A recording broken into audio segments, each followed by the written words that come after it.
5월 2일 화요일입니다. 하루하루 정말 쏜살같이 달려가는 시간 속에서 항상 하나님의 시간 카이로스로 살아가시기를 바랍니다. 함께 묵상할 말씀은요, 사무엘하 13장 15절에서 29절입니다. 그리하고 암논이 그를 심히 미워하니 이제 미워하는 미움이 전에 사랑하던 사랑보다 더한지라. 암논이 그에게 이르되 일어나 가라 하니 다말이 그에게 이르되 옳지 아니하다. 나를 쫓아보내는 이 큰 악은 아까 내게 행한 그 악보다 더하다 하되, 암논이 그를 듣지 아니하고 그가 부리는 종을 불러 이르되 이 계집을 내게서 이제 내보내고 곧 문빗장을 지르라 하니, 암논의 하인이 그를 끌어내고 곧 문빗장을 지르니라. 다말이 채색 옷을 입었으니 출가하지 아니한 공주는 이런 옷으로 단장하는 법이라. 다말이 재를 자기의 머리에 덮어쓰고 그의 채색 옷을 찢고 손을 머리 위에 얹고 가서 크게 울부짖으니라. 그의 오라버니 압살롬이 그에게 이르되 내 오라버니 암논이 너와 함께 있었느냐? 그러나 그는 내 오라버니이니 누이야. 지금은 잠잠히 있고 이것으로 말미암아 근심하지 말라 하니라. 이에 다말이 그의 오라버니 압살롬의 집에 있어 처량하게 지내니라. 다윗 왕이 이 모든 일을 듣고 심히 노하니라. 압살롬은 암논이 그의 누이 다말을 욕되게 하였으므로 그를 미워하여 암논에 대하여 잘잘못을 압살롬이 말하지 아니하니라. 만 2년 후에 에브라임 곁 바알 하솔에서 압살롬이 양털을 깎는 일이 있음에 압살롬이 왕의 모든 아들을 청하고 압살롬이 왕께 나아가 말하되 이제 종에게 양털 깎는 일이 있사오니 청하건대 왕은 신하들을 데리시고 당신의 종과 함께 가사이다 하니, 왕이 압살롬에게 이르되 아니라 내 아들아, 이제 우리가 다 갈 것 없다. 내게 누를 끼칠까 하노라 하니라. 압살롬이 그에게 간청하였으나 그가 가지 아니하고 그에게 복을 비는지라. 압살롬이 이르되 그렇게 하지 아니하시려거든 청하건대 내 형 암논이 우리와 함께 가게 하옵소서. 왕이 그에게 이르되 그가 너와 함께 갈 것이 무엇이냐 하되, 압살롬이 간청하매 왕이 암논과 왕의 모든 아들을 그와 함께 그에게 보내니라. 압살롬이 이미 그의 종들에게 명령하여 이르기를 너희는 이제 암논의 마음이 술로 즐거워할 때를 자세히 보다가 내가 너희에게 암논을 치라 하거든 그를 죽이라. 두려워하지 말라. 내가 너희에게 명령한 것이 아니냐. 너희는 담대히 용기를 내라 한지라. 압살롬의 종들이 압살롬의 명령대로 암논에게 행하매 왕의 모든 아들들이 일어나 각기 노새를 타고 도망하니라. 아멘. 인간의 감정은 아주 민감한 균형을 요하는 접시 저울 같아서 사랑이 증오로 변하는 시간은 그리 오래 걸리지 않습니다. 특히나 그 사랑이 정욕에 불과할 경우에는 더더욱 쉽게 변합니다. 수악한 욕망으로 비롯된 죄악은 마침내 실체가 드러나 결국 더 심각한 죄로 번졌습니다. 15절에서 19절 보면 사랑이 미움이 되었습니다. 암논은 사악한 계략으로 이복 여동생 다말을 강간한 후에 태도가 돌변하여 그녀를 심하게 미워합니다. 그는 다말을 내쫓으려 했습니다.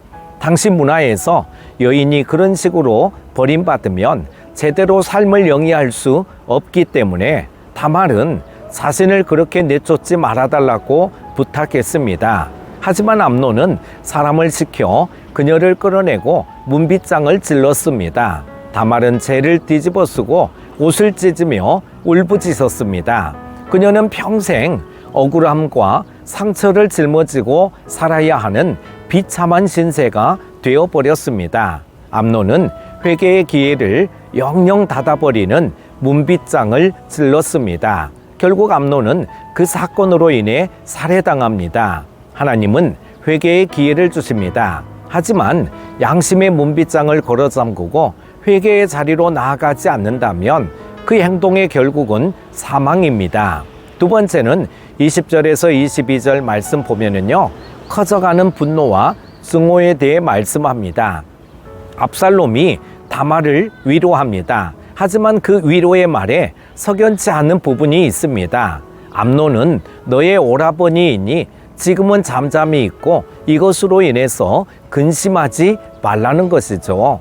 과연 다말에게 어떤 위로가 되었을까 싶은 말입니다. 압살롬은 분명 크게 분노했지만 당장 나서서 이 일을 해결하려 하지 않았습니다. 어쩌면 장자였던 암논을 제치고 왕권을 계승하기 위한 큰 그림을 그리며 시간을 벌려 했는지도 모릅니다. 한편 다윗도 암논이 범한 죄에 심히 노했습니다. 하지만 아무런 조치도 취하지 않았습니다. 아마도 다윗은 그 일을 문제 삼으면 곧 자신의 치부가 다시 드러나게 되리라고 생각했을 것입니다. 이때 다윗이 나서서 암논을 처벌했다면 압살롬이 암논을 살해하는 비극은 일어나지 않았을지도 모릅니다. 죄는 또 다른 죄, 더욱더 큰 죄를 낳고 결국 걷잡을 수 없는 비극을 불러옵니다.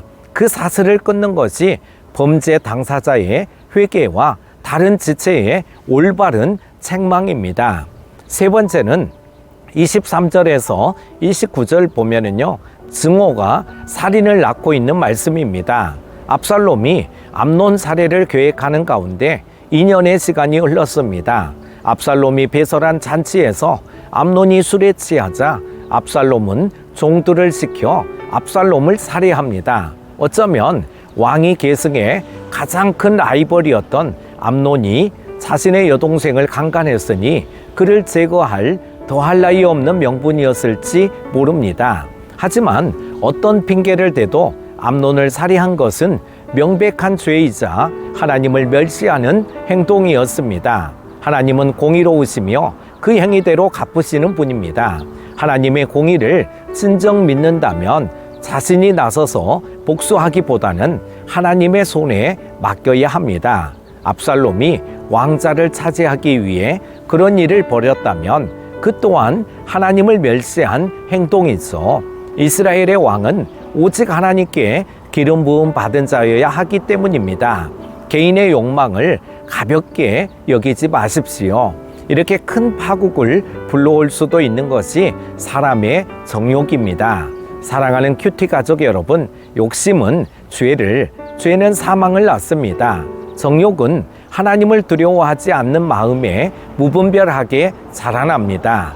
우리가 완벽하게 거룩한 삶을 살 수는 없어도 하나님이 돌이킬 기회를 주실 때 그것을 잡을 수는 있습니다. 말씀과 성령으로 충만하여 하나님을 진정으로 경외할 때 우리는 정욕에 지배당하지 않고 그 선한 기회들을 붙들 수 있습니다. 오늘 하루도 성령 충만하십시오. 기도합니다. 사랑과 은혜가 풍성하신 하나님 아버지, 욕심은 죄를 낳고 죄는 사망을 낳는다는 말씀을 다시금 되새깁니다. 날마다 말씀으로 주의 성령으로 무장하여 하나님 영광을 위해 살아가게 하여 주옵소서. 오늘 하루도 십자가의 사랑으로 우리의 이웃들을 사랑하게 하시며 말씀대로 순종하며 살아가는 우리 모든 큐티 가족들 되게 하여 주시기를 원하오며 예수님의 이름으로 기도드립니다. 아멘.